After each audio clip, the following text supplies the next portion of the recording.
નમસ્તે મિત્રો, હું છું આપનો દોસ્ત કેતનસિંહ ચુડાસમા અને પર્યાવરણને લગતા જે કંઈ પણ અગત્યના અભ્યાસક્રમને લગતા જે કંઈ બાબત છે એના વિશે આજે થોડી ચર્ચા કરવાની છે.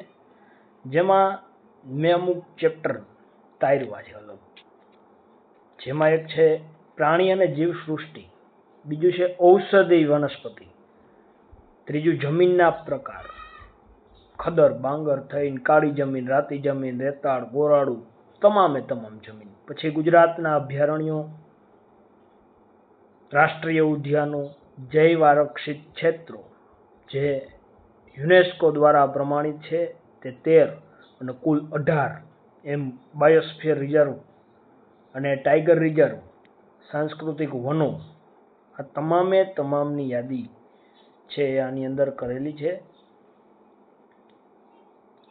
ત્યારબાદ સંગઠન પર્યાવરણ, પર્યાવરણીય આંદોલનો, સંમેલનો, પર્યાવરણીય વનસ્પતિ સૃષ્ટિ, પ્રાણી સૃષ્ટિ, જલવાયુ પર્યાવરણ ચક્રો, પર્યાવરણ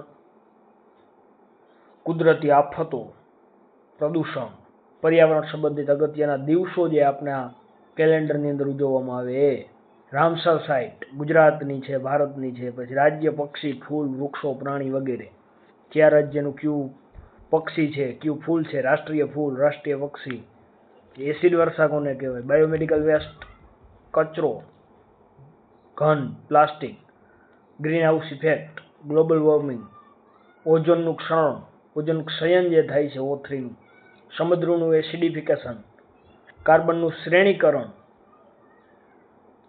હાથી, તમામ ફોરેસ્ટ પરિયોજનાઓ, લાકડા આધારિત ઉદ્યોગો, મંત્રાલય, વિભાગ, પર્યાવરણ આધારિત કાયદા, પ્રાણીના બચ્ચાના નામ શું કહેવાય, વૈજ્ઞાનિક નામ, વનસ્પતિના જે પ્રાણીના જે સાયન્ટિફિક નેમ બધા કમ્પ્લીટ કરવાના. પુરસ્કાર, વન્યજીવ ક્ષેત્રે જે કંઈ પણ પુરસ્કાર તમને આપવામાં આવે છે એ. ત્યારબાદ ફોરેસ્ટ રિપોર્ટ, છેલ્લા 2 વર્ષનો ફોરેસ્ટ રિપોર્ટ જે બન્યો હોય સ્ટેટિસ્ટિકની અંદર આવે.